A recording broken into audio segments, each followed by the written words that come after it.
नमस्कार। टेरिडोफाइट में अभी तक हमने टेरिडोफाइट के जनरल कैरेक्टरिस्टिक पढ़े। हमने कि ये देखा कि किस तरह से वो अपने से प्रिमिटिव और अपने से एडवांस प्लांट के बीच में एक कनेक्शन कनेक्शन का लिंक है, और क्या क्या उनमें कैरेक्टरिस्टिक होती हैं जिसकी वजह से हम ये मानते हैं कि वो एम्फीबियंस और प्लांट किंगडम के साथ भी हैं, और जो ट्रैकियोफाइटा हैं जैसे कि जो जिम्नोस्पर्म है उनके साथ पे भी हैं। उसके बाद हमने क्लासिफिकेशन पढ़ा, जहाँ पर हमने शुरुआती क्लासिफिकेशन स्मिथ का भी पढ़ा, और साथ साथ जो बेयरहॉस्ट का क्लासिफिकेशन 1971 का था उसे भी हमने पढ़ा।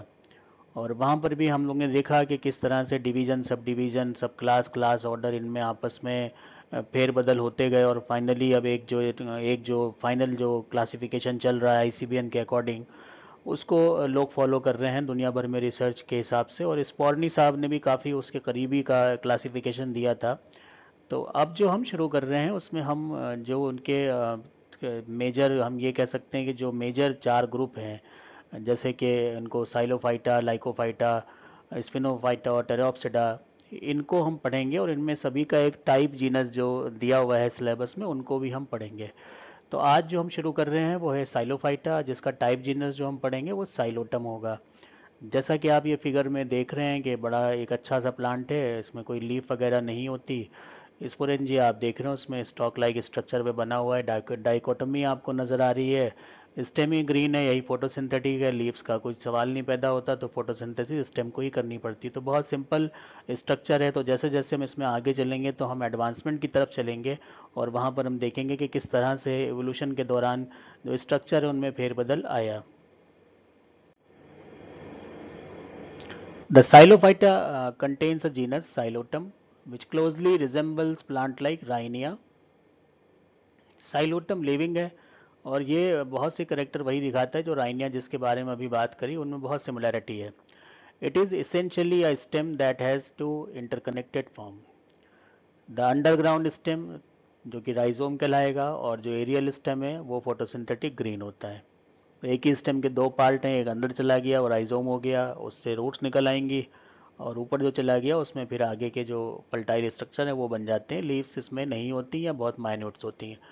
The leaves are minute and contribute little to the plant nutrition, या फिर एब्सेंट भी आप कह सकते हैं। The rhizome produce rhizoids which act as root hairs.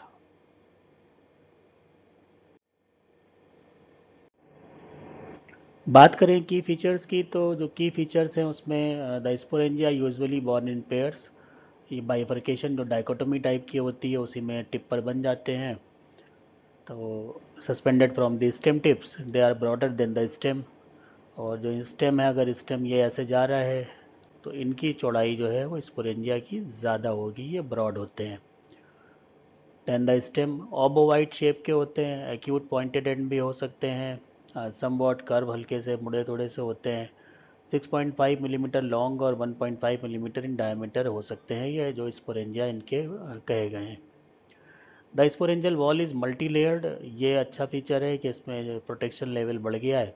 The spores are 60 to 100 micron in diameter in spite of irregular in size do not suggest heterospory। हालांकि size अलग अलग होता है, साइज एक सा नहीं होता, लेकिन जो मेगास्पोर और माइक्रोस्पोर जैसा जो फिनोमेना है वो यहाँ पर नहीं होता। गेमेटोफाइट इसमें नहीं मिला था, वो कम्प्लीटली अननोन है। ये भी एक बहुत ही इम्पोर्टेंट बात है इसके बारे में। ये आप देख सकते हैं साइलोफाइटॉन प्रिंसिपल, जो कि शुरुआती प्लांट था, इसका बेस जिस पर बना था, और ये रिकंस्ट्रक्ट किया गया था, डाउसन ने इसको किया था 1871 में। और जो ये दिखा रहे हैं वो स्पोरोफिटिक प्लांट दिखा रहे हैं, कि वो आप देख रहे हैं कि स्पोरोफिटिक प्लांट है, और जो स्टेम बेस है वो इमरजेंस शो कर रहा है। ये जो छोटे छोटे स्ट्रक्चर आपको ये ब्लैक ब्लैक दिख रहे हैं ये इमरजेंस हैं। और एलएस जो है इसमें वो आपको दिखा रही है कि जो ट्रैकिड्स हैं उसमें एनुलर ट्रैकिड्स जाइलम में पाई जा रही हैं।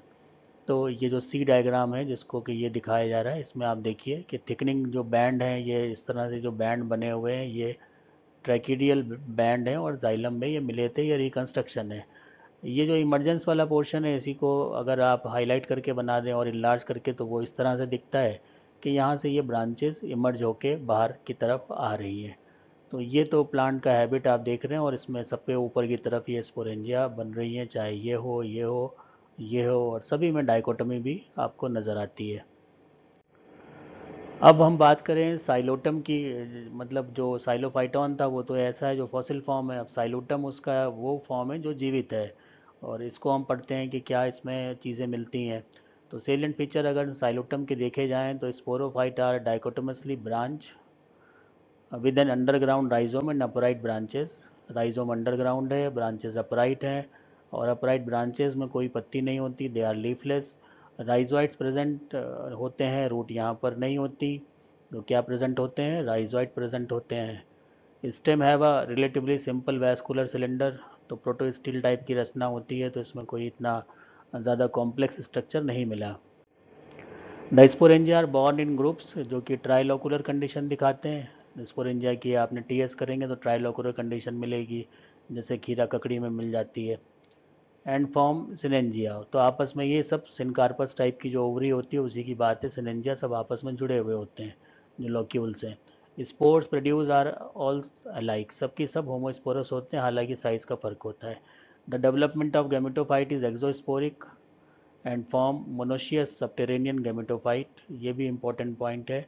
एक्सोस्पोरिक डेवलपमेंट है जो कि एडवांस माना जाता है, और मोनोशियस सबटेरेनियन गैमेटोफाइट एडवांस इस सेंस में, अगर ब्राफाइट से आप तुलना करेंगे तो एक्सोस्पोरिक डेवलपमेंट एडवांस है।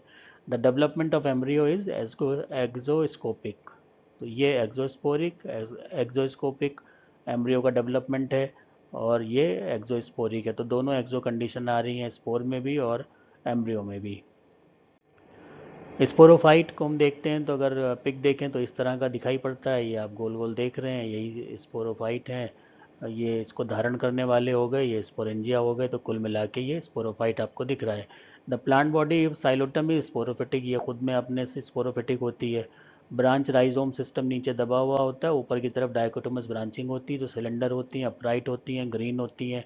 एरियल स्टेम होता है जो कि स्मॉल अपेंडेज, और सिनेंजिया जो है वो धारण करता है, जो कि इस तरह का कंडीशन है। इसको आप टीएस करेंगे तो ये ट्राइलोकुलर कंडीशन मिलेगी। ऊपर से भी देखने पे आपको ये 3 मार्क नज़र आ रहे हैं।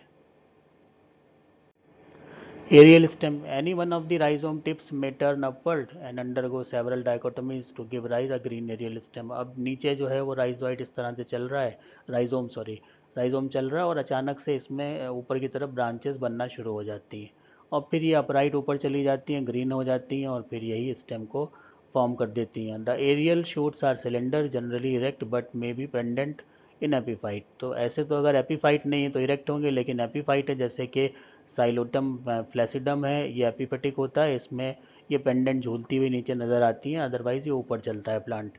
दे are perennial and become shrubby by repeated dichotomy and sometime attain a height of 1 metre, और ये पेरेनियल होती हैं और बार बार ब्रांचिंग होने की वजह से झाड़ी नुमा स्ट्रक्चर इनका दिखने लगता है। तो जो भी प्लांट आप देखते हैं लगता है कोई झाड़ झंखाड़ सी है वहाँ पर, और उसकी हाइट 1 मीटर तक जा सकती है।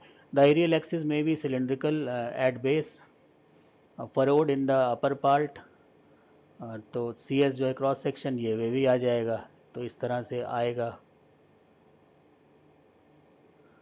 But somewhat flattened with 3 longitudinal ridges, इसमें 3 रिजेस पाई जाएंगी जो कि क्रॉस सेक्शन में आपको दिख जाएंगी। और बेसल पार्ट जो एरियल एक्सिस का है वो स्मूथ होता है, लेकिन डिस्टल पार्ट जो है वो सिरेंजिया या स्पोरेंजिया धारण करता है। ये एक फिगर आप देखिए, इसमें ये सिनेंजिया दिख रहे हैं, जो स्पोरेंजिया जिनको हम कह सकते हैं दूसरे शब्दों में। ये छोटी छोटी जो इसमें से शूट्स टाइप की निकल रही हैं, इनको ही बहुत प्रिमिटिव या रूडिमेंट्री लीव्स कहेंगे। एरियल ब्रांच है, इसी से उद्भव हुआ है जो राइजोम है, ये अंदर चलता है और ये ऊपर निकल आते हैं इसमें। इसको और इनलार्ज करके देखें तो आप ये देखिए कि इसमें जो कंडीशन है वो किस तरह से आपको बहुत से जो सिनेंजिया हैं वो यहाँ पर बड़े बड़े नज़र आते हैं, जो यहाँ छोटे दिख रहे हैं। तो इसी का इनलार्ज व्यू है। The aerial stem are photosynthetic and general appearance is xerophytic, although the plants grow very moist environment। तो ओवरऑल जो है जीरोफिटिक सा दिखता है, लेकिन जो इसकी कंडीशन एक्चुअल है वो मॉइस्ट इन्वायरमेंट में ग्रो करना ये पसंद करता है। टीएस इसकी करी जाए अगर तो टीएस में आप देखते हैं कि aerial stem is covered by an epidermis, बाहर की लेयर एपिडर्मिस हो गई, और उसके बाद एक्सटेंसिव कॉर्टिकल एरिया हो गया, ये सब कॉर्टिकल एरिया आपको दिख रहा है। सिंगल लेयर एंडोडर्मिस होगी जो ये है। उसके बाद स्टील साइफोनोस्टीलिक कंडीशन है, और बेसल पार्ट पे और एक्टिनोस्टीलिक जो है वो यंगर ब्रांच में दोनों तरह की मिल जाती हैं। The epidermis is single layered in which outer tangential walls are heavily cutinized and covered by layer of cuticle। तो ये सब क्यूटिकल से कवर होंगे, इसको क्यूटिकल लिखें, ये लेयर को एपिडर्मिस लिखें। यहाँ पर ये एंडोडर्मिस हो गई, ये आपका ग्राउंड टिश्यू या कॉर्टेक्स हो गया। उसके बाद इसमें जाइलम फ्लोएम ये दिखेंगे, कैम्बियम होगा नहीं। और जो इसमें जो अगर हम देखें कि जो बेसल पार्ट है, बेसल पार्ट में एक्टिनोस्टिलिक कंडीशन दिखती है, वहाँ पर ये स्टार नुमा हो जाता है। ये आपको स्टार जैसा दिख रहा है जो पूरा स्टील है, नहीं तो ये गोल दिखती है। इसमें जाइलम बीच में होगा और उसको चारों तरफ से घेरता हुआ फ्लोएम होगा। तो ये कंडीशन तो हो गई ऊपर में, और ये हो गई बेसल में। The epidermis is single layer in which outer tangential cell wall is heavily cutinised. Cuticle अच्छी होती है, प्रोटेक्शन अच्छा होता है, तो लोगों को लगता है कि ज़ीरोफिटिक प्लांट है, लेकिन हालांकि ये मॉइस्ट कंडीशन में ग्रो करना पसंद करता है। और एपिडर्मिस जो है वो स्टोमेटा से ब्रेक होती है। स्टोमेटा कहाँ होंगे? जो जो ग्रूव हैं, जितनी भी ग्रूव्स हैं इसके अंदर स्टोमेटा आपको मिलेंगे, तो संकन टाइप के स्टोमेटा होते हैं। हालांकि बहुत ज़्यादा विकसित नहीं होते, और इसमें कोई सब्सिडरी सेल्स नहीं पाई जाती, सिर्फ गार्ड सेल्स ही होती हैं, उसी से ही स्टोमेटा बन जाते हैं। The cortex is extensive and divisible into 3 region, जिसमें कि एक बाहर का क्लोरेन काइमेटस रीजन है जो ग्राउंड टिश्यू के ऊपर का होगा, और बिल्कुल एपिडर्मिस के नीचे का होगा। और वो इलोंगेटेड लोब्ड क्लोरोफिलस सेल्स का बना होता है, इंटरसेलुलर स्पेसेस उसमें होते हैं, और ये 2 से 5 लेयर तक थिक हो सकता है। क्लोरोप्लास्ट इसमें पाया जाता है, तभी फोटोसिंथेसिस करता है। और उसके बाद इसके इंटरनल जो जोन है वो पूरा मिडिल कॉर्टेक्स है जो 4 से 5 लेयर का होगा। ये इसमें एक लेयर जो है वो स्क्लेरन काइमेटस सेल्स की भी हो जाती है, जिसमें कोई इंटरसेलुलर स्पेस नहीं होता। तो जैसे जैसे प्लांट पुराना होगा तो स्क्लेरन काइमेटस जो लेयर है उसका जो भाग है वो बढ़ता चला जाएगा, क्योंकि मैकेनिकल स्ट्रेंथ बढ़ती चली जाती है। The walls of these cells apparently become lignified in lower portion of the aerial stem. अब नीचे की तरफ ये लिग्निफाइड होते हैं, तो एक तरफ स्क्लेरन काइमा अंदर बढ़ रहा है, लिग्निफिकेशन हो रहा है, कुल मिला के जो प्लांट है वो स्ट्रेंथन होता चला जाता है वक्त बीतने के साथ साथ। This tissue provide mechanical support. तो ये जो टिश्यू है, स्क्लेरन काइमा हो या लिग्निन हो, ये मैकेनिकल सपोर्ट प्रोवाइड करते हैं। और साथ में इनके साथ में एसोसिएटेड पेरेन्काइमेटस सेल्स होती हैं जो कि इनर कॉर्टेक्स को बनाती हैं। और साथ ही साथ इसमें जो इनर कॉर्टेक्स है उसमें कोई भी इंटरसेलुलर स्पेस नहीं होता, लेकिन ये बहुत से स्टार्च ग्रेन्स को इकट्ठा करके रखते हैं। तो ऊपर की तरफ स्टार्च का फॉर्मेशन हो रहा है, बीच वाले सेल्स उसको इकट्ठा कर रहे हैं, उसके ऊपर एक प्रोटेक्शन है, उसके बाद लिग्निन है। तो कुल मिला के जो कुदरत ने बनाया हुआ ऐसा पूरा एकदम बेहतरीन एक तंत्र बनाया जिसमें सारी चीज़ें प्लांट को मुहैया हो जाती हैं। Internal to this zone there is a middle cortex जो कि 4 से 5 लेयर का होता है, और इसमें जो है लिग्निफिकेशन लोअर पोर्शन में इसमें भी हो जाता है।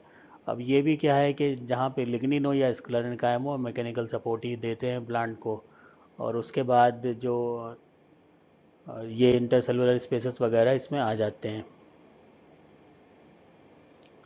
कॉर्टिकल टिश्यू जो है वो बाउंडेड होते हैं inwardly by single layered endodermis whose vertically elongated cells have a conspicuous Casparian band on the radial and end walls। अब कैस्पेरियन बैंड जो है वो हम पढ़ते हैं जो एंडोडर्मिस होती है वहाँ पर, कैस्पर ने इसको ढूंढा था, उन्हीं के नाम पर कैस्पेरियन बैंड इनको बोलते हैं। तो ये यहाँ पर हमें काफ़ी प्रभावी रूप से देखने को मिल जाते हैं साइलोटम में।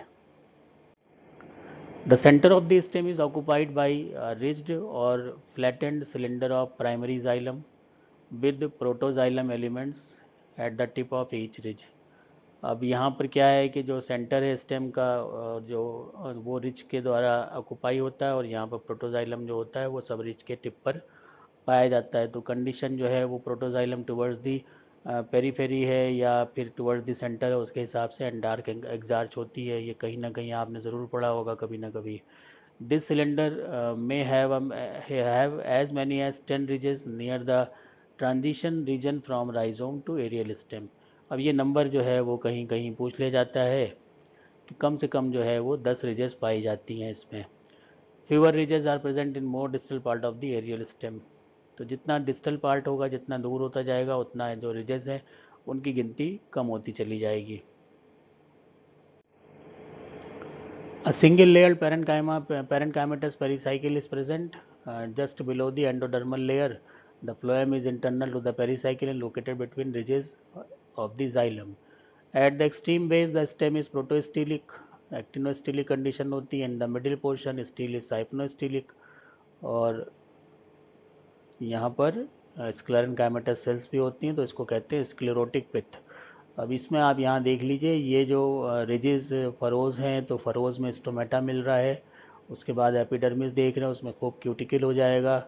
उसके बाद आउटर कॉर्टेक्स आया जो कि क्लोरोप्लास्ट वाला होता है, तो क्लोरेनकाइमेटस हो गया। फिर ये मिडिल कॉर्टेक्स आ रहा है जो कि इसमें स्क्लेरेनकाइमेटस सेल्स भी आ जाती है। फिर इनर कॉर्टेक्स जो कि पूरी तरह से पेरेनकाइमेटस है, और ये बिना किसी स्पेसेस के सेल्स लगी होती हैं इसमें सब आस पास में, और स्टोरेज करती हैं। उसके बाद हम देखते हैं कि इसमें क्या आएगा, एंडोडर्मिस आएगा। एंडोडर्मिस बाहर की तरफ आ जाता है, और उसके बाद पेरिसाइकिल आ जाएगी। फिर आएगा फ्लोएम आएगा, फिर जाइलम आप देख रहे हैं, जाइलम में ये प्रोटोजाइलम हो गया, और ये बीच में मेटाजाइलम हो गया। तो ये कंडीशन हमें मिल जाती है इसके स्टेम में। Rhizome, the basal subterranean branch rhizome is generally hidden beneath the soil. अब जो स्टेम है उसी का ही ओरिजिनेटर जो है वो राइजोम था, जो कि मिट्टी में दबा होता है। It bears numerous rhizoid instead of roots. अब इसमें क्या है कि राइजोइड्स होते हैं, रूट्स नहीं होती, और यही जो एब्जॉर्प्शन का फंक्शन प्रोवाइड करते हैं और एनकरेज करते हैं। अब अगर बात आए कि जो यहाँ पे राइजोइड्स हैं, जो ब्रायोफाइट्स के राइजोइड्स, उसमें क्या अंतर है, तो आप ये बताएंगे कि एंकरेज तो दोनों ही देते हैं, लेकिन यहाँ पर उनका काम जो होता है टेरिडोफाइट में राइजोइड जैसे स्ट्रक्चर का, वो बेसिक होता है एब्जॉर्प्शन का। जबकि जो ब्रायोफाइट है उसमें एब्जॉर्प्शन ये कर रहे हैं नहीं कर रहे हैं उससे कोई लेना देना इतना नहीं होता। In TS the rhizome reveals an outermost epidermis, cortex, endodermis, pericycle, stele. ये सारे स्ट्रक्चर किसी भी एक डाइकोट स्टेम में भी आपको मिल जाते हैं। The epidermis is indistinct and give rise to two-celled rhizoid। और यहाँ पर जो लोअर एपिडर्मिस की बात कर रहे हैं कि वो बहुत डिस्टिंक्ट नहीं होती, इसको हमें लिखना चाहिए lower epidermis. The cortex is extensive parenchymatous differentiated into outer, middle and inner layer, जैसा कि अभी हमने फिगर में देखा था। The outer cortical layer is characterise by presence of intercellular endophytic mycorrhiza. अब ये भी एक इंपॉर्टेंट चीज़ है कि इसमें माइकोराइजा एसोसिएशन पाई जाती हैं। The cells of the middle cortex are large with starch grain, while the cells of the inner cortex are often dark brown color because of फोलोबाफेन। ये क्या है, एक टेनिन है जो कि ऑक्सीडेटिव प्रोडक्ट होता है टेनिन का, उसको कहते हैं फोलोबाफेन। ये भी इसमें पाई जाती है। कभी कभी ये सवाल कोई कम्पिटिटिव एग्जाम में आ सकता है, अदरवाइज इसका कोई इतनी अहमियत नहीं है। The stele is protostelic and is surrounded by well-defined endodermal layer with conspicuous Casparian band on the radial wall। और यहाँ पर आप ये देख लीजिए, एंडोफिटिक फंगस जो माइकोराइजा है वो दिख रहा है आपको एपिडर्मिस के जस्ट नीचे जो सेल्स हैं, और बाकी फिर ये स्टिलर पोर्शन है जहाँ पर जाइलम, फ्लोएम, एंडोडर्मिस ये सब पाए जाएंगे। और यहाँ पर आप ये सब कॉलोनी देख रहे हैं एंडोफिटिक फंगस की, माइकोराइजा की। तो यहाँ पर आपस में लेना देना है, क्योंकि एंडोफिटिक माइकोराइजा जहाँ होता है वहाँ दोनों को लाभ होता है। Appendages, these are small scale-like structure helically arranged on the upper part of the aerial stem. Internally, the appendage is composed of parenchymatous photosynthetic cells bounded by single-layer cutinized epidermis. There is no stomata in the appendages. There is no vascular trace in the appendages of P. nudum. Although minute leaf traces originate from the stele of Xylotum falcidum, which fade out in the cortex। तो ये appendages हैं जो कि scale like structure होते हैं, upper part जो aerial stem का होता है वहाँ से निकलते हैं। अब इनको अगर हम कहें कि इसमें क्या परिवर्तन है, तो एक तो इसमें जो क्यूटिकल की लेयर है वो तो पाई जाती है, और पेरेनकाइमेटस फोटोसिंथेटिक सेल भी होते हैं, लेकिन इसमें कोई स्टोमेटा नहीं होता।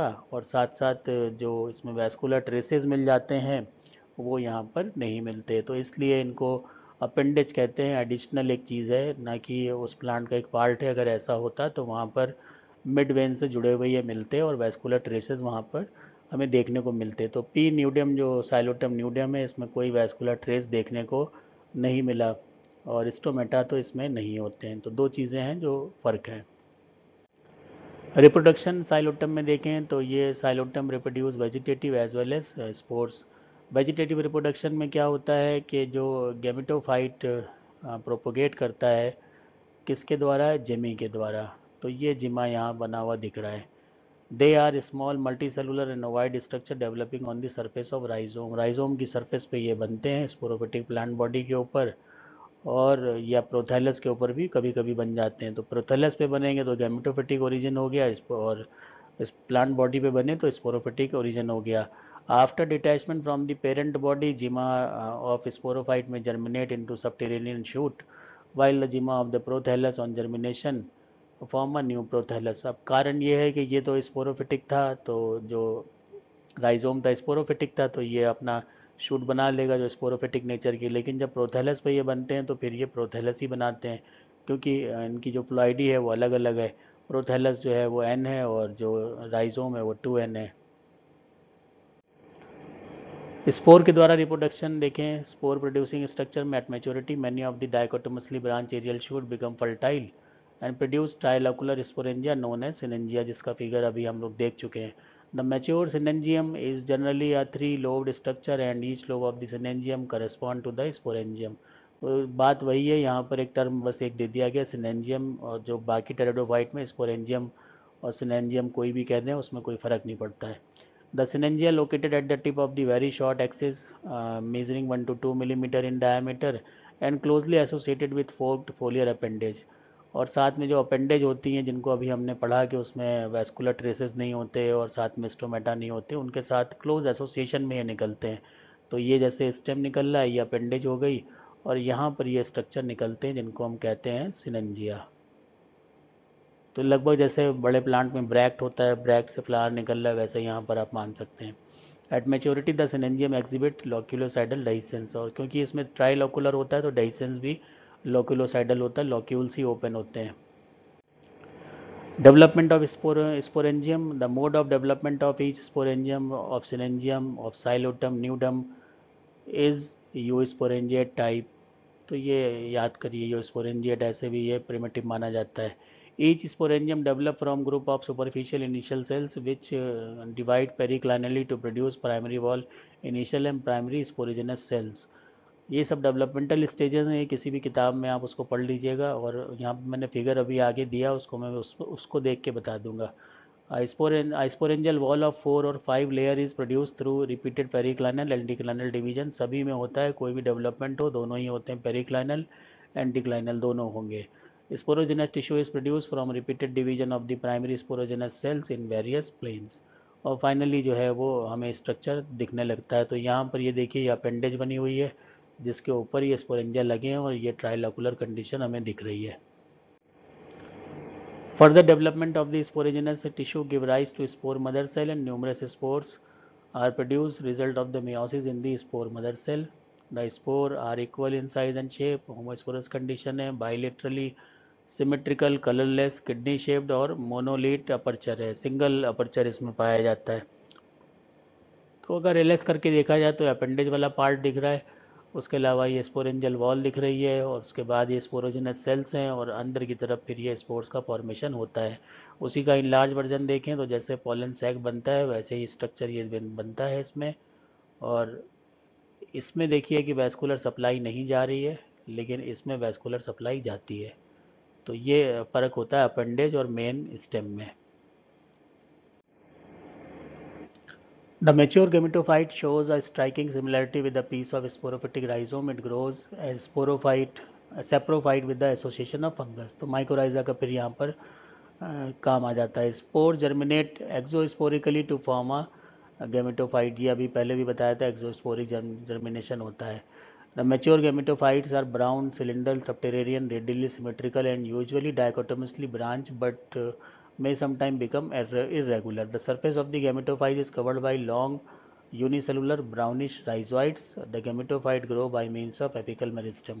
तो ये सब करेक्टर हो गए जो गेमेटोफाइट के हैं। एक्सोस्पोरिक डेवलपमेंट है, कलर उनका क्या है, सिमेट्री उनकी क्या है, और इरेगुलर हैं या रेगुलर हैं, और किससे कवर हैं, किस तरह के राइजोइड उसमें बनते हैं, किस रंग के होते हैं, ये सब बातें इसमें हो गई। और मेरिस्टेम जो है एपिकल मेरिस्टेम है, उसी से ही ग्रो करते हैं।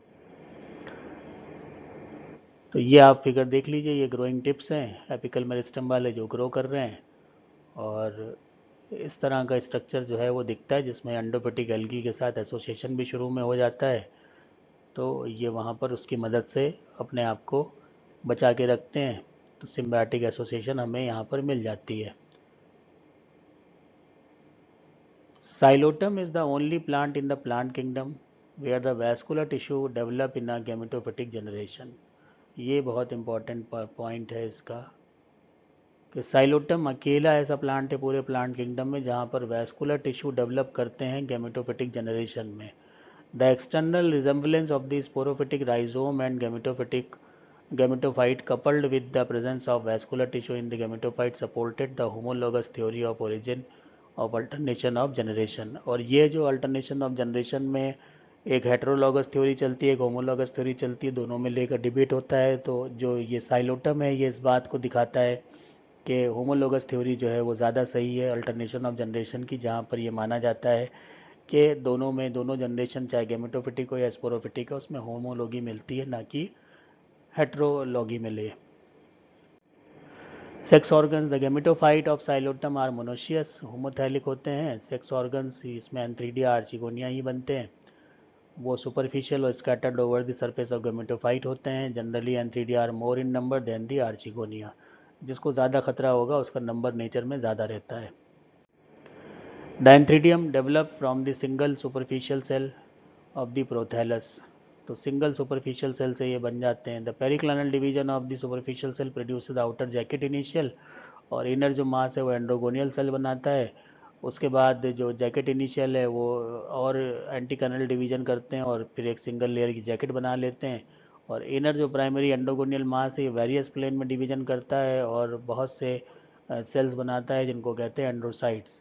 और इस स्टेज पर the antheridium project above surface, ये सरफेस से थोड़ा सा ऊपर आ जाता है क्योंकि इसको रिलीज़ करने होते हैं एंथ्रोसाइट्स। और हल्का सा उभार सा नज़र आने लगता है प्रोथैलस के ऊपर।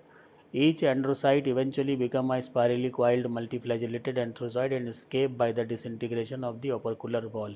और ये जब तब तक कि ये सब कुछ होता है तब तक ओपरकुलर की जो वॉल है वो डिसइंटीग्रेट कर जाती है, ओपनिंग इनको मिल जाती है और इनमें मल्टीफ्लैजिलेट कंडीशन होती है, तो ये बाहर आ जाते हैं और फिर पानी से तैरते हुए आर्चिगोनियम की तरफ अपना मूवमेंट दिखाते हैं।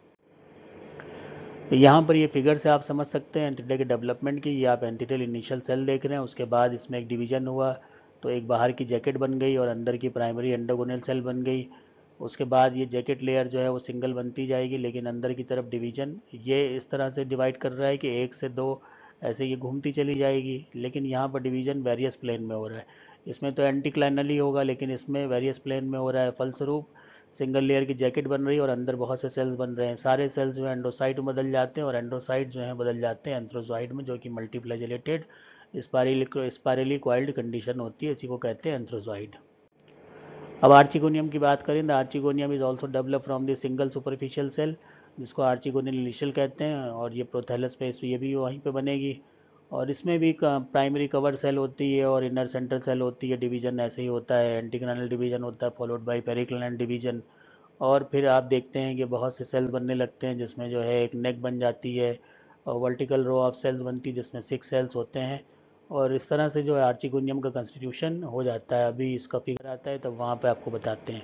The central cell divides transversely to form upper primary neck canal cell and lower primary ventral cell.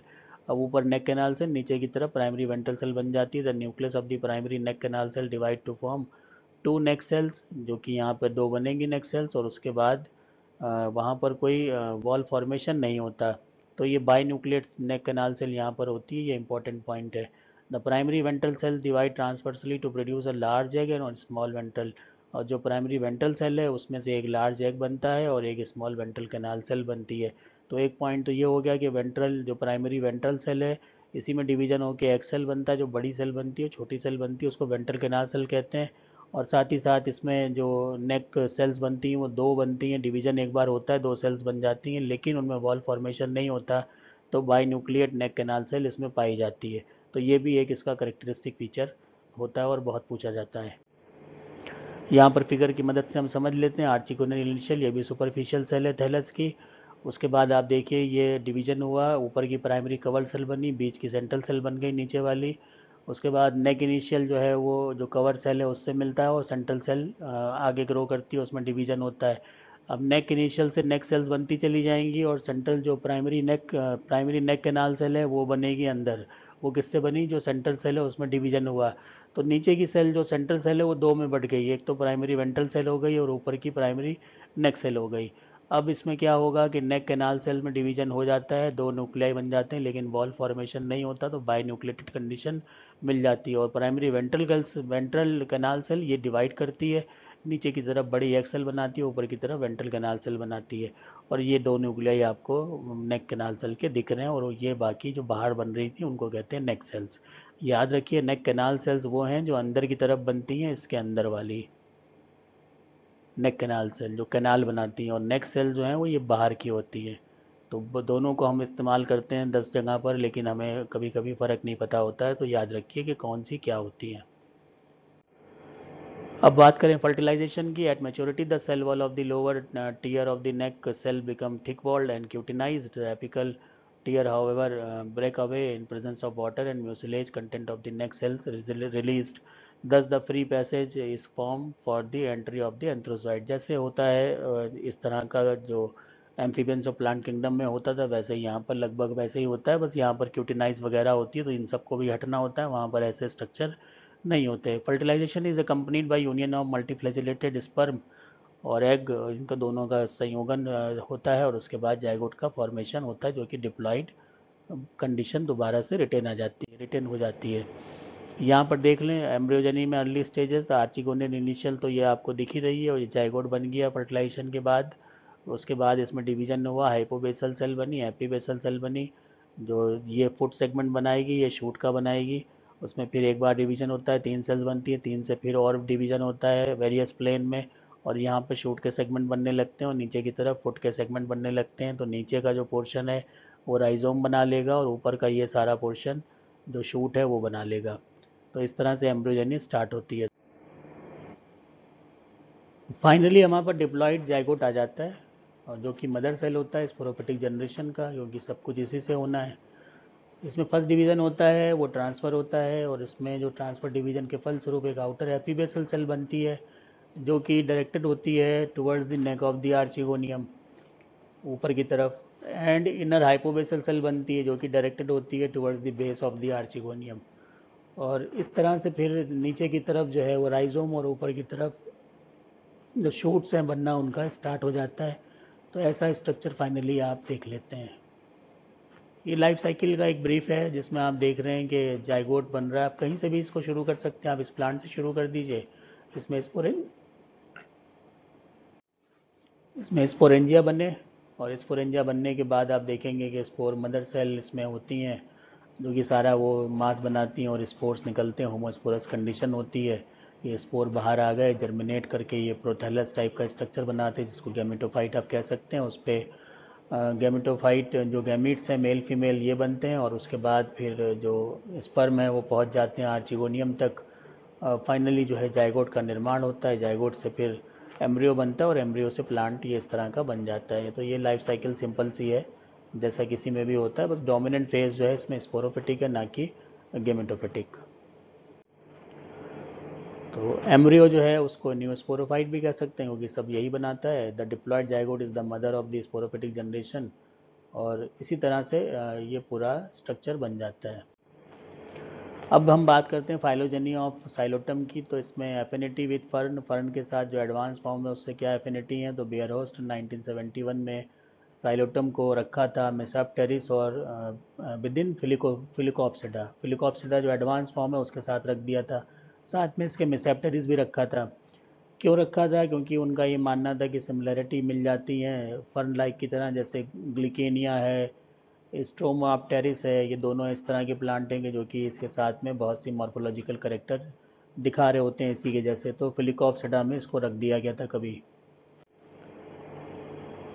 और साथ में क्या है कि इसका जो नेचर है वो एक्सेल नेचर गैमेटोफाइट का था। Superficial position of antheridia on the prothallus थी, एक्सोस्कोपिक टाइप का एम्ब्रियोजनी थी, development of sporangial structure same था, मल्टी फ्लैजिलेटेड स्पर्मेटोजोइट थे। However this has been highly criticised by several pteridologist, लेकिन ये काम जो उन्होंने किया तो उस पर बहुत लोग खफा हो गए और उन्होंने कहा कि नहीं, ये बिल्कुल ये फर्न से एकदम अलग है और साइलोटम रिसेप्टरीज जो हैं ये साइलोटेल्स में जाएंगे, ना कि आप इसको फिलिकेल्स में भेज दें। तो उसके बाद फिर इसको रिवीजन करके भेज दिया गया वापस साइलोटेल्स में। Moreover Psilotales are rootless leafless plant जैसे साइलोटम होता है, और इसमें कुछ में माइक्रोफिलस लीव्स होती हैं जैसे मिसेप्टेरिस है, यही फ़र्क है दोनों में। Showing eusporangiate mode of sporangial development होता है, और जो जबकि ग्लाइकिनिया और स्ट्रेमोप्टेरिस जिससे कंफ्यूज हुए थे बेयर हॉस्ट साहब, उसमें क्या होता है, वेल डेवलप्ड स्पोरोफाइट होता है और मेगाफिलस कंडीशन, बड़ी बड़ी लीव्स होती हैं और रूट्स भी मौजूद होती हैं, और जो साथ में स्पोरेंजियम जो है वो लेप्टोस्पोरेंजिया डेवलपमेंट दिखाता है। तो ये सब चीज़ें फ़र्क थी और काफ़ी फ़र्क थी, तो जो लोगों का खफा होना था वो जायज़ था। राइनोप्सिडा के साथ में एफिनिटीज़ क्या थी, तो साइलोटम और मिसेप्टेरिस रिजेंबल जो अर्लीस्ट सिल्यूरियन पीरियड में वैस्कुलर प्लांट थे जिसमें राइनोप्सिडा आते हैं, उनके साथ में कुछ फीचर कॉमन थे, जैसे कि स्पोरोफाइट जो था वो डाइकोटोमसली ब्रांच था, सबटेरेनियन राइजोम था, अपराइट ब्रांचेस थी। इसी तरह से एब्सेंस ऑफ रूट था, sporophytic generation bears rhizoid only. The branches जो थी वो लीफलेस थी जैसे साइलोटम में होती हैं। स्पोरेंजिया मल्टी लेयर्ड था और कभी कभी जो है वो टर्मिनल पोजीशन पे भी मिल रहा था। टर्मिनल ब्रांच शो प्रोटोस्टिली कन्फिगरेशन, ये सब करेक्टर ऐसे थे जो कि इसको राइनोप्सिडा के आसपास ले जाते थे। तो ये भी कन्फ्यूज़न कुछ टेरिडोलॉजिस्ट को हुआ। अब ये क्या था कि इन्होंने ये सजेस्ट किया इस सब देखने के बाद कि साइलोटेल्स जिसमें कि साइलोटम और मिसेप्टेरिस है वो most primitive extant group among the vascular plant है। Moreover biochemical characterisation of Psilotum and Tmesipteris have stand in the above consideration. अब टेसी एंड टावर्स, इन्होंने 1967 में के कुछ काम किया और आइसोलेट किया unique phenolic compound psilotin from the two genera which is not found in the other groups of pteridophyte. तो जो कीमो टेक्सोनॉमी है वो उन्होंने मदद ली टेसी और टावर्स ने। तो जब कभी हम बात करते हैं कि कीमो टेक्सोनॉमी की यूटिलिटी क्या है, तो वही यूटिलिटी है कि जब मॉर्फोलॉजिकल करेक्टर के आधार पर आपको देख रहे हैं कि दोनों चीज़ें सिमिलर हैं लेकिन फिर भी आपका दिल कह रहा है कि अलग हो सकते हैं, तो वहाँ पर हम फिर केमिकल टेक्सोनॉमी करके कीमो टेक्सोनॉमी करके उनको अलग कर सकते हैं, और बिल्कुल ऐसे ही किया टेसी और टावर्स ने। Hence, Xylotum and Mesopteris constitute a natural group in Pteridophyta and should be placed at the beginning of the Pteridophyte classification next to early vascular plant and before Lycopsida। और फाइनली ये सहमति बनी कि इनको सबसे पहले रखना चाहिए और सबसे पहले पढ़ाना चाहिए बिगिनिंग जो वैस्कुलर प्लांट की है उसमें। It has been observed through gel electrophoresis that histone protein profiles of Xylotum are more or less identical with the histones of mosses। और ये भी अब जो जेल इलेक्ट्रोफोरेसिस करी गई हिस्टोन प्रोटीन की, तो सिमिलरिटी किससे दिखी, मॉसेस के साथ दिखी। तो ये माना गया कि ये प्रिमिटिव है और इसको शुरू में ही रखना चाहिए, ना कि बाद में जो जो जो फिलिकेल्स के साथ इसको डाल दिया गया था, राइनियल्स के साथ डाल दिया था, वो सारे जितने भी कन्फ्यूज़न थे वो फिर ख़त्म हो गए आधुनिक साइंस की मदद से। ये एक आप जो पिक देख रहे हैं वो साइलोटम का एरियल स्टेम का दिख रहा है। ये जो पिक आप देख रहे हैं ये ग्रीन स्टेम है अंडरग्राउंड, इसमें नीचे ज़मीन में होगा जिसमें से राइजोइट्स लाइक जो रूट हेयर की तरह होते हैं वो निकलते हैं। और इसके अलावा आप जो ये पिक देख रहे हैं ये साइलोटम का ये भी एरियल स्टेम है जिसमें आप डाइकोटोमस ब्रांचिंग बहुत अच्छी से देख सकते हैं। हर जगह से डाइकोटोमी बनती जा रही है, पहली डाइकोटोमी, दूसरी डाइकोटोमी, तीसरी डाइकोटोमी, ऊपर भी जा रहा है तो भी डाइकोटोमी। तो ये एक ओवरऑल ऐसा करेक्टर है जो ये बदलता नहीं है। तो ये साइलोटम न्यूडियम है, न्यूडियम का इसलिए इसको कि इसमें पत्तियां नहीं हैं तो इसको स्पीशीज़ का नाम न्यूडम दे दिया गया। One terminal branch from Psilotum, ये फिगर जो देख रहे हैं एक टर्मिनल ब्रांच है साइलोटम की जो कि लिविंग प्लांट है और लगभग लगता है राइनिया की तरह जो कि फॉसिल प्लांट है। तो राइनिया भी आप पढ़ेंगे, जब पढ़ेंगे हम लोग फॉसिल का जो करेक्टर है वैस्कुलर क्रिप्टोग्राम में जो फॉसिल्स मिले उसमें राइनिया हम पढ़ेंगे। अभी हम इनको दोनों को कंपेयर करके पढ़ रहे हैं। The leaves originate at the shoot apical meristem, और वो स्पायरली अरेंजमेंट में होता है, अल्टरनेट कभी कभी हो सकता है मिल जाए। The stem has ridges and grooves या वैलीज कह सकते हैं। स्टोमेटा भी इसमें मिल जाते हैं और डिप्रेशन में मिलते हैं वो, क्योंकि जीरोफिटिक प्लांट टाइप का होता है, लीफ रिड्यूस हो रही है तो जीरोफिटिक प्लांट हो रहा है। This provides a small amount of protection from excess water loss when the stomata are open. अब ये जो संकन स्टोमेटा जो ग्रूव्स में दिखते हैं, तो इसमें जब हम आउटलाइन काटते हैं तो इस तरह से हमें दिखेगा स्टेम। अब इसमें ये तो रिजेस हो गई, ये ग्रूव हो गया, तो स्टोमेटा जो मिलेंगे वो यहाँ मिलेंगे। अब इससे क्या होगा कि जो वाटर लॉस है वो कम होता है। तो ये अपना करेक्टरिस्टिक हो गया जीरोफिटिक हैबिटेट का। फिर ये डाइकोटोमस ब्रांचिंग को और आप बहुत अच्छे से देख सकते हैं यहाँ पर, जो कि अपेक्स पे हो रही है। और यहाँ पर जो कंडीशन है उसे कहते हैं आइसोटोमस। आइसोटोमस का मतलब बिल्कुल सेम, चाहे आप इसको देखें चाहे इसको देखें, एक दूसरे की ये बिल्कुल मिरर इमेज बनती हैं। आइसोटोमस ब्रांचिंग, इस तरह की ब्रांचिंग को बोलते हैं। यहाँ पर भी आप साइलोटम को देख रहे हैं। डाइकोटोमस ब्रांचिंग का जो फिगर है वही यहाँ दिखाया जा रहा है कि किस तरह से जो नीचे ये तो चल रहा है, नीचे स्टेम डाइकोटोमी होते होते, और इसमें जो अंडरग्राउंड हो गया वो तो हो गया राइजोम, और ये फिर ऊपर आ जाता है। तो जैसे ये ऊपर आता है ये रियल स्टेम बना लेता है। तो अंडरग्राउंड राइजोम दिख रहा है, और इसमें जो some rhizome tips start to grow upward और converted into photosynthetic shoot. No roots are produce, क्योंकि जो बनते हैं राइजोइड लाइक स्ट्रक्चर बनते हैं जो कि रूट हेयर की तरह होते हैं। The rhizome serve as roots and they produce rhizoids which act as root hairs. और यहाँ पर आप देख रहे हैं ये पोर्शन जो है ये अंडरग्राउंड था, जिसको हम कहेंगे राइजोम, और ये फिर ऊपर की तरफ बढ़ के जा रहा है जिसको हम कह रहे हैं स्टेम। तो एक ये स्टेम बन रहा है, एक ये स्टेम बन रहा है, इस तरह से ये अपवर्ड डायरेक्शन में जा रहा है। और यहाँ पर ये फिगर आप देख रहे हैं टिप ऑफ साइलोटम राइजोम, और यहाँ पर ये हेयर लाइक जो आपको छोटे छोटे दिख रहे हैं ये राइजोइड्स हैं जो कि रूट हेयर की तरह स्ट्रक्चर में होते हैं।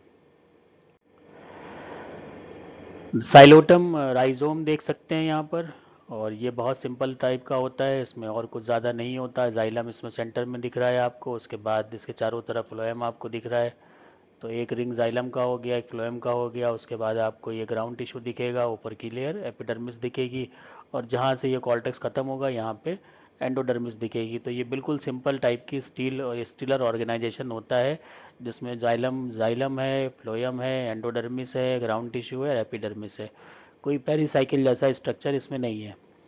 उसके बाद क्रॉस सेक्शन स्टील का देखा जाए अगर और मैग्नीफाई करके, तो यहाँ पर हम देख सकते हैं कि थिक वॉल्ड लिग्निफाइड जाइलम होता है, इसमें लिग्निन इसमें मौजूद होती है, वो सराउंडेड बाय फ्लोएम होता है, और फ्लोएम को सराउंड करने वाली लेयर होती है एंडोडर्मिस। तो ये आप एंडोडर्मिस देख रहे हैं दो लेयर के, उसके बाद ये सब फ्लोएम देख रहे हैं, और ये जाइलम देख रहे हैं। The xylem of Xylotum contains tracheids which are similar to those seen in other vascular plant। वैसे ही होता है, वेसल्स इसमें नहीं होती, वो एक अलग बात है। These have characteristic secondary wall thickening unlike the hydroids, जो कि हमने ब्राइफाइट्स में पढ़े थे, वहाँ पर ये कोई सेकेंडरी वॉल थिकनिंग नहीं होती है। The phloem contains sieve elements which are similar to those seen in vascular plant unlike leptoids। leptoid की तरह नहीं होता जो ब्रायोफाइट में था, बल्कि किसकी तरह होता है, वेस्कुलर प्लांट की तरह होता है। which do not have any feature of sieve elements, और sieve element इसमें नहीं होते। यहाँ पर ये सेक्शन आप देख सकते हैं, एपिडर्मल एरिया हो गया ये, और उसके बाद आपको यहाँ पर स्क्लेरन काइमा दिख रहा है, ये उसके बाद क्लोरन काइमा, ये क्लोरन काइमा हो गया, उसके बाद स्क्लेरन काइमा जो मैकेनिकल सपोर्ट देगा, ये फोटोसिंथेसिस करेगा।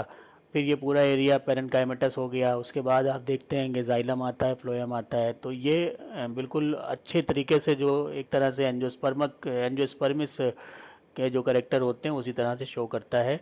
हालांकि इसमें जाइलम में वेसल और फ्लोएम में सीव एलिमेंट्स एब्सेंट होते हैं। ये स्टील का और बड़ा व्यू है, और इसमें आप देख रहे हैं ये स्टार शेप स्टील, ये इस तरह से स्टार शेप स्टार बन रहा है, और ये स्टार शेप बहुत करेक्टरिस्टिक होता है। तो इसमें स्टार लाइक स्टील होती है, और जो कि फ्लोएम और जाइलम से बनी हुई होती है। जाइलम इसमें यहाँ पर है, और इसके चारों तरफ ये जो ब्लू वाला पार्ट है ये फ्लोएम है, रेड वाला पार्ट जाइलम है। और इसको एक्टिनो स्टील कहते हैं क्योंकि एक्टिनो के मायने स्टार होता है।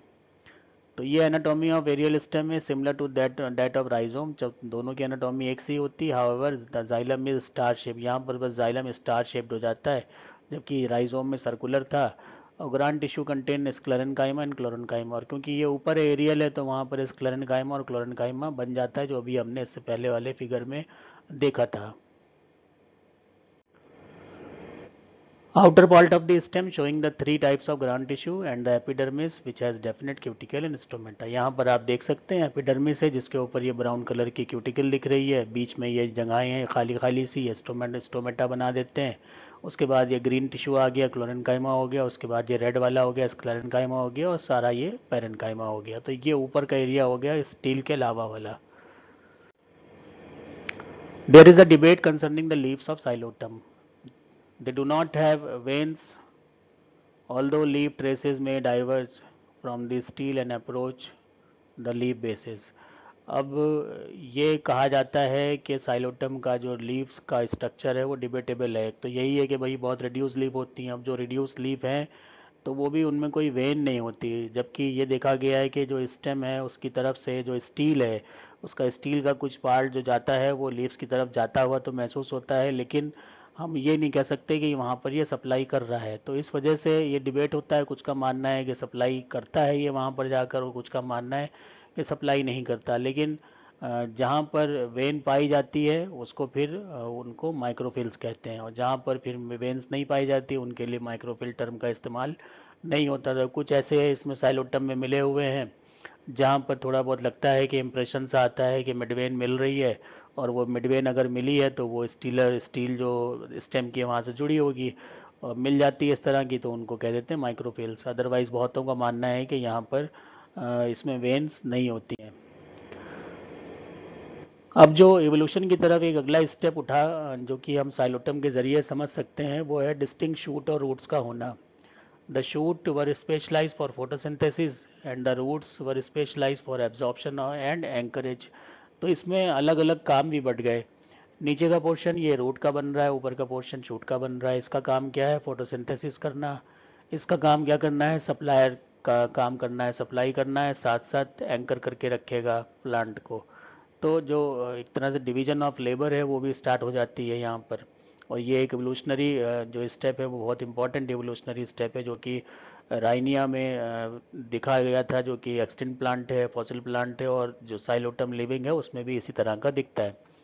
Root anatomy would not differ significantly from cylindrical rhizome, जैसा कि हमने पहले देखा था। तो इसमें जो रूट एनाटॉमी है वो लगभग वैसे ही होती है जैसे कि राइजोम की होती है। तो जब रूट बन जाती है तो उसका भी करेक्टर वैसे ही चलते हैं जैसे राइजोम के थे। Furthermore root anatomy is very constant in land plants, branching occurred in the roots and produce a complex root system. हालांकि जो लैंड प्लांट्स हैं उनमें ये बहुत कांस्टेंट करेक्टर होता है, रूट की एनाटॉमी वो बदलती नहीं है। और ब्रांचिंग जो है वो जिस तरह से चलती है एडवेंटिशियस ब्रांचिंग रूट्स में, वैसे ही हायर प्लांट में होती है, और वैसे ही यहाँ टेरिडोफाइट में भी मिल जाती है जहाँ कहीं भी हमें रूट वेल डेवलप मिलती हैं। Upright stem were able to overlap flat thalli and become dominant organism. अब जो स्टेम है वो तो बहुत तेज़ी से ग्रो करता है और वही एक डोमिनेंट पार्ट बना लेता है, और सारा कुछ फिर उसी पर ही होता है और उसी से निर्भर हो जाती हैं बाद में रूट्स भी। तो रूट्स पहले तो सपोर्ट करती हैं, बाद में जितना भी ये इस हिस्सा जो ग्रीन स्ट्रक्चर है स्टेम वाला वो बनाता है, और जो भी इसमें फूड स्टोर होता है वो सब फिर यहाँ पर स्टोरेज में चला जाता है। क्योंकि यहाँ पे कोई फ्रूट वगैरह बनते नहीं हैं तो स्टोरेज ऑर्गन क्या हो गया? रूट हो गई। तो जो काम है वो बदल जाता है। The production of photosynthetic branches further increase and the surface of available for photosynthesis. तो जैसे जैसे ये बढ़ता जाता है फोटोसिंथेसिस भी बढ़ती चली जाती है, डाइकोटोमस ब्रांचिंग होती है, वो स्टेम में भी होती है, रूट में भी होती है। तो ऊपर जैसे जैसे प्रोनाउंस हो रही है वैसे नीचे नीचे भी बढ़ती चली जाएगी, और बाद में फिर लेटरल ब्रांचिंग डेवलप होती है जो कि इवोल्यूशन का अगला स्टेप होता है। The ascent of aerial stem and their branches required the development of superior support tissue। अब ये क्या है? ये पूरा ओवरऑल जो इस तरह से ये ब्रांचिंग दिख रही है इसमें सपोर्ट बनने लगता है। तो यहाँ पर एंकरेज और न्यूट्रिशन प्रोवाइड करने का सपोर्ट बन रहा है, यहाँ पर फोटोसिंथेसिस और फूड सप्लाई का सपोर्ट बढ़ रहा है। तो जैसे जैसे ब्रांचिंग बढ़ रही है वैसे वैसे दोनों में जो इवोल्यूशन है वो अच्छा हो गया और प्लांट ज़्यादा मजबूत होने लगता है। साथ ही साथ स्क्लेरेन्काइमा भी बनने लगता है, क्योंकि अब दोनों तरफ चीज़ें बढ़ रही हैं तो उनको सपोर्ट करने के लिए टिश्यू चाहिए। वो टिश्यू कौन सा होगा? हार्ड टिश्यू होगा स्क्लेरेन्काइमा का, जो कि उसको मैकेनिकल स्ट्रेंथ देता है। फाइबर्स वगैरह भी इसमें पाए जाते हैं, और वैस्कुलर टिश्यू के बहुत क्लोज में पाए जाते हैं ताकि वहाँ पर भी उसे सपोर्ट मिले। स्क्लेरेनकाइमा पैरेन्काइमा ये जो है वो दो प्रिंसिपल ग्रुप्स होते हैं जो कि ग्राउंड टिश्यू को बनाते हैं मिलकर। स्क्लेरेनकाइमा बाहर की तरफ और जो पैरेन्काइमा वो अंदर की तरफ। The final step in the evolution of our theoretical plant is the production of leaves। अब ये स्टेप है कि हम अगर हम साइलोटम को देखते हैं और हम राइनिया को कंसीडर करते हैं तो हम ये मानते हैं कि पहला जो फाइनल स्टेप था वो क्या था, प्रोडक्शन ऑफ लीफ। लीफ का बनना फाइनल स्टेप था। These are highly specialize for photosynthesis many ways. अब ये जो लीव्स बनी ये फोटोसिंथेसिस के लिए स्पेशलाइज थी क्योंकि इनमें क्या था, एक लमाइना था और मिडरिप थी। दे में have only one vascular bundle. जो वेन थी उसी में वैस्कुलर बंडल हो सकता है या फिर नेटवर्क ऑफ इंटरकनेक्टेड वेन्स या फिर बहुत सी बन सकती हैं। जैसे कि डाइकॉट में हम देखते हैं और मोनोकॉट में देखते हैं, वहाँ पर सिंगल वेन और डबल वेन और पैरेलल वेन्स ये सब दिखाई पड़ती हैं। तो उसकी शुरुआत जो है वो टेरिडोफाइट्स में लगभग हो चुकी थी ऐसा माना जाता है। They are attach to the stem by the non photosynthetic petiole. अब ये पीटियोल से जुड़ी होती हैं स्टेम से, लेकिन पीटियोल फोटोसिंथेटिक नहीं होता, जैसे कि हायर प्लांट्स में भी पीटियोल फोटोसिंथेसिस नहीं करता है नॉर्मली। तो यहाँ पर देखिए डिवीजन हो रहा है, तो जाइलम ये सेंटर हो गया, फ्लोएम हो गया, पैरेन्काइमा हो गया, एपिडर्मिस हो गया। अब इसके बीच में स्क्लेरेन्काइमा भी बन जाता है अगर इसको स्ट्रेंथ ज़्यादा चाहिए, अदरवाइज ये पैरेन्काइमा का ही बना हुआ रहता है। द फर्स्ट लीव वर माइक्रोफिल, जिनको अभी बताया गया था, जिसमें एक वेन कम से कम होना ज़रूरी है। The vein had a central location and was surrounded by photosynthetic parenchyma। Vein बीच में और उसके चारों तरफ photosynthetic parenchymatous cells होती हैं। The major function of the stem are translocation of water and photosynthate and structural support for the leaves, जैसा higher plants में होता है। और जो थ्योरेटिकल प्लांट है जिसको कि हम कहते हैं राइनिया, तो वो थ्री डिस्टिंक्ट ऑर्गन उसमें आखिरकार हम मानते हैं कि बने होंगे। लीफ है, स्टेम है और रूट है, और जिसका सबूत जो है वो साइलोटम में मिलता है।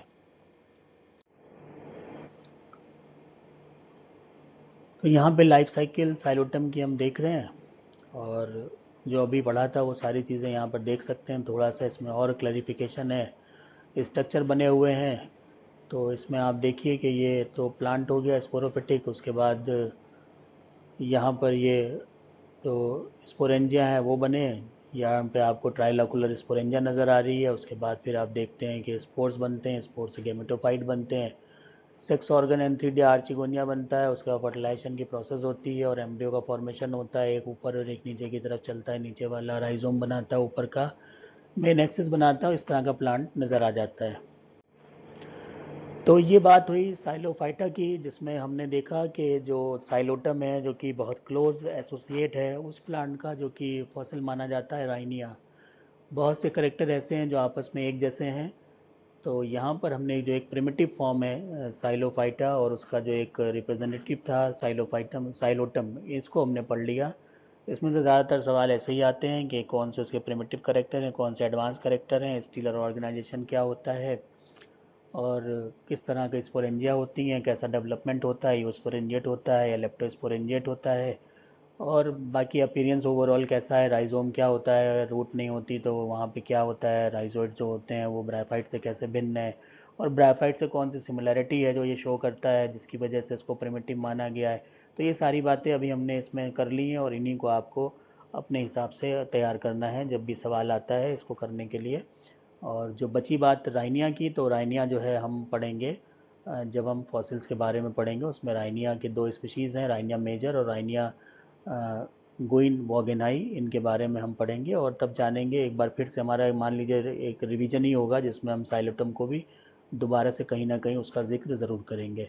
तो इसी के साथ ये पहला पार्ट जो था वो समाप्त होता है। धन्यवाद।